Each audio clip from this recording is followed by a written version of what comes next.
Na crise, olhar para onde? É uma interrogação que todos nós carregamos. O texto bíblico nosso vai estar em Isaías, capítulo 6, versículo de número 1. Todo leitor da Bíblia conhece. No ano da morte do rei Uzias, eu vi o Senhor assentado sobre um alto e sublime trono, e as abas de suas vestes enchiam o templo. Louvado seja o nome de Jesus. Na crise, para onde você está olhando? A crise é uma realidade cruel. E nós estamos vivendo essa realidade.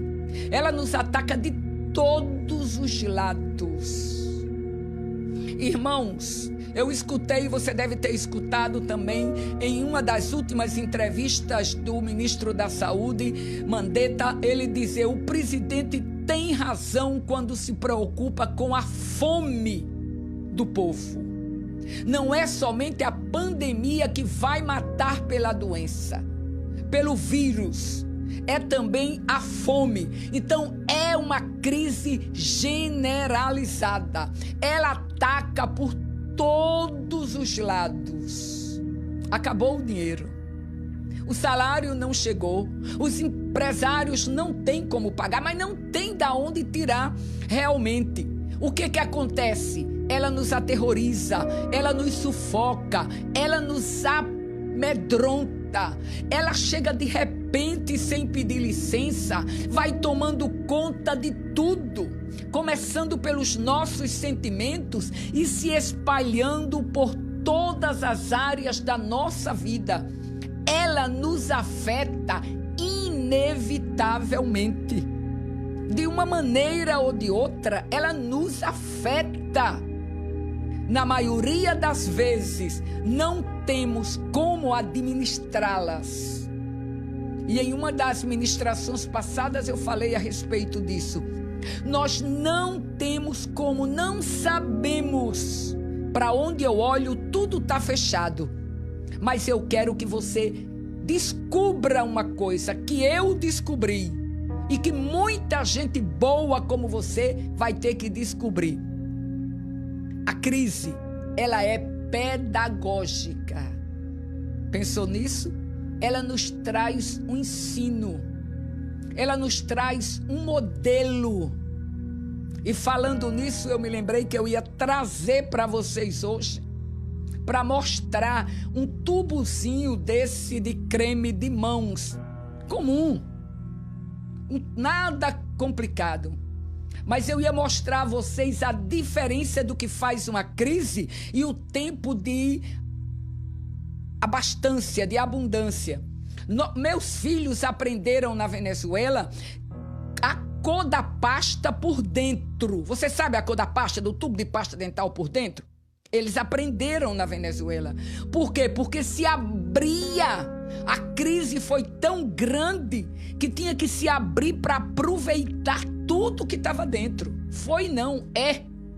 Então eu aprendi com eles. Nós não vivemos o que eles viveram, eu e Anchieta não. Mas aqui eu aprendi tanto que eu estava com o meu tubozinho, a bisnaga do creme de mãos, e eu espremendo, empurrando e passando assim, tirando até a última gotazinha. O que? Ela é pedagógica. Ela nos ensina. Então, ao invés de nos desesperarmos, vamos aprender com a crise. A crise tem um outro particular. Ela nos deixa numa encruzilhada.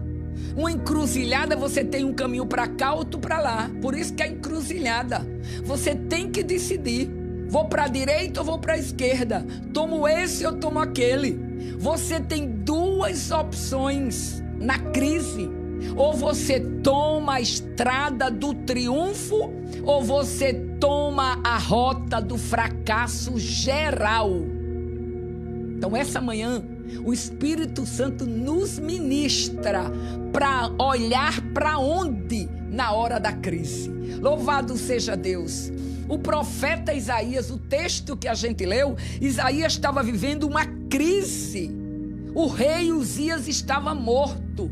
O rei Uzias, para Isaías, não era um rei ruim. Isaías tinha trânsito dentro do palácio. Para Isaías, o rei Uzias era o mito, era a referência que ele tinha. Agora o rei Uzias está morto. A nação estava de luto. Os ventos sopraram uma crise destruidora, trazendo desequilíbrio moral, espiritual, econômico e político nas terras de Judá. Tudo foi atacado pela crise. Foi aí, aleluia, por isso que ela é pedagógica. Foi no meio da crise que Isaías teve a mais profunda experiência com o Deus verdadeiro, a quem ele já conhecia. Nessa manhã eu quero que você viva essa experiência com o Deus verdadeiro. Eu tenho alguns pontos para a gente refletir nessa manhã. Na crise, olhar para onde? Primeiro passo, na crise, precisamos olhar para cima. Você vai ver Deus assentado no trono. Isaías entrou no santuário e viu Deus assentado num alto e sublime trono. O rei de Judá estava morto, o trono estava vazio, mas o trono do Rei dos Reis e Senhor dos Senhores nunca fica vazio. E quando Isaías entra no santuário, ele descobre Deus continua no trono. Se lembra do Salmo 73, quando Asaf disse que a prosperidade dos ímpios eram tantas que ele chegou ao ponto de quase sucumbir, de quase perecer, de quase jogar a culpa para Deus. Aí ele diz, até que entrei no santuário e vi o fim deles. Louvado seja o nome de Jesus. Na crise, precisamos olhar para Deus. Deus continua no trono. Ele é soberano, Ele é santo, Ele é Deus. Diante de Deus, até os serafins cobrem o rosto. Os serafins têm o foco principal na santidade de Deus. Mas diante do trono do Todo-Poderoso, quem poderá se manter de pé? A crise chegou. Parece que tudo está fora de controle, mas Deus continua sentado no trono, gente, e tem as rédeas das crises nas suas mãos. Quando as crises nos deixam sem saída, precisamos olhar para o céu. Precisamos levantar os nossos olhos. Elevo os meus olhos para os montes. De onde me virá o socorro? O meu socorro vem de Jeová, que fez o céu e a terra. Na crise, olhar para onde? Olhe para cima.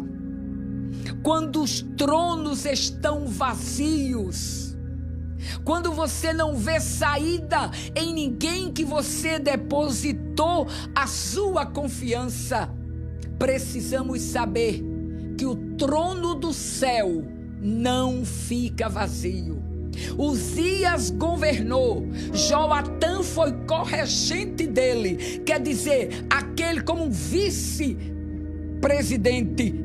Mas no céu não existe uma cadeira vazia. No céu Deus não adoece. No céu não tem corregente. No céu não tem correi. No céu tem o Rei dos Reis e Senhor dos Senhores, que está com o domínio das nossas vidas. Aleluia! Deus lindo e maravilhoso. Na crise, olhar para onde? O segundo passo. Na crise precisamos olhar ao redor. Às vezes ficamos tão focados no problema que não damos conta quem está ao redor da gente. Quando Isaías olha ao redor dele, vê a sua nação rendida ao pecado. A violência, a embriaguez havia tomado conta do povo. As cidades estavam sendo construídas à base de muito sangue. O povo estava entregue à imoralidade e à decadência. Isaías clama um ai profundo. Ai! Era o gemido do coração de um profeta agonizante pelo estado de impureza vivida pela sociedade que o cercava. Hoje, a nossa realidade não é diferente. Olhamos à nossa volta e nos deparamos com um mundo tão parecido com o mundo do profeta Isaías. Os tempos mudaram, os séculos passaram. Isaías escreveu 700 anos antes de Cristo nascer. Quase 2.800 anos faz dessa profecia. A modernidade não modificou a moral do homem. Mas o profeta de Deus que é você, a profetisa de Deus que é você, olha ao seu redor e descobre: esse mundo está podre, esse mundo está impuro, mas dentro do meu coração agonizante eu tenho que fazer alguma coisa. A terceira lição que aprendemos na crise olhar para onde é: precisamos olhar para dentro de nós. A primeira, precisa-se olhar para cima. A segunda, precisa-se olhar ao redor. A terceira, precisamos olhar para dentro de nós. Nos autoevaluar-nos. Isaías, quando ele olhou para dentro dele, ele não viu somente o pecado de quem estava ao redor dele, mas ele viu o seu próprio pecado. Seu pecado era o mesmo pecado da nação. Aleluia. Lábios impuros. Até que ele viu o Senhor assentado no trono. Quando ele viu, quando ele teve o encontro, quando ele teve a revelação, quando caiu a fenda dos olhos, ele viu não apenas o pecado da nação, mas ele viu que ele estava inserido também naquele pecado. Como está você? Olhou ao redor, descobriu o pecado de todo mundo. Meu Deus, como é forte. Meu Deus, como temos um dedo acusador. Mas quando você olha para dentro de você, misericórdia, você vai ver que o seu é maior do que o deles. Você vai ver que o que mais lhe caracteriza é a hipocrisia de apontar o dos outros, quando dentro de nós estamos tão impuros quanto eles. E quando Isaías tem o encontro, quando ele diz: no ano da morte de Uzias, eu vi o Senhor assentado sobre um alto e sublime trono. Quando eu vi o Senhor assentado no trono, ele estava dizendo: eu contemplei a santidade do Senhor. Eu contemplei a santidade de Deus, e quando eu contemplei a santidade de Deus, eu vi também o meu pecado, o profundo da minha alma foi sacudida. E nesse momento, ele solta o grito desesperante. Aleluia. Ele diz: ai de mim, estou perdido, porque sou homem de lábios impuros, habito no meio de um povo de impuros lábios, e os meus olhos viram o Senhor dos Exércitos. Ai de mim, meu Deus, agora não era mais a nação ao redor dele, agora não era mais o outro companheiro profeta, agora não era a família do rei, agora não era a família dele, agora não eram os amigos, agora era ele. Agora ele dizia: eu tenho lábios impuros. Por que ele descobriu? Porque quando nos chegamos para Deus, a santidade de Deus não compactua com o pecado. Então, quando nos aproximamos, quando temos a visão da glória de Deus, a primeira coisa que fica exposto em nós é a nossa condição miserável de pecador. E aí temos tanta vergonha que botamos a mão na cara e dizemos, sabe como? Quando Pedro esteve na grande pesca, que ele viu que era o Senhor que tinha mandado os peixes para dentro da rede. Capítulo 5 de Lucas, ele diz: Senhor, aparta-te de nós. Aleluia. Quando ele diz Senhor, aparta-se de nós, era a santidade do Todo-Poderoso sendo confrontando a miséria do homem pecador. Aleluia. Que o Espírito Santo confronte a você como confrontou a mim. Vandira, não tenha tempo para ver o de ninguém, veja você. Então olhe para dentro de você e faça a oração que Isaías fez naquele dia tão desesperante, mas tão glorioso para a vida dele. Então logo ele reconheceu, ele recebeu o perdão e a iniquidade lhe foi tirada. Quando reconhecemos, Deus nos perdoa e tira a nossa iniquidade. A confissão e o arrependimento o colocou no caminho da restauração. Agora eu quero que você saiba de uma coisa: não há cura indolor para o pecado.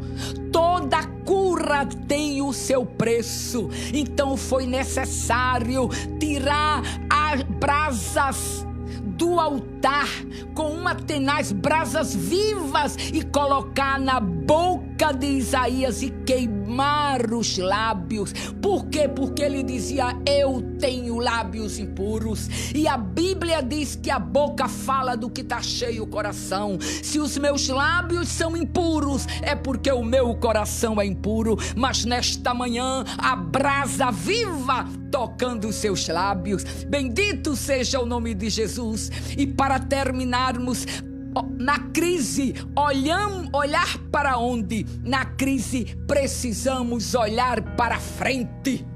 Aleluia! Olhar para cima, olhar ao redor, olhar para dentro, olhar para frente. Isaías agora estava com os lábios purificados, mudou o seu modo de falar.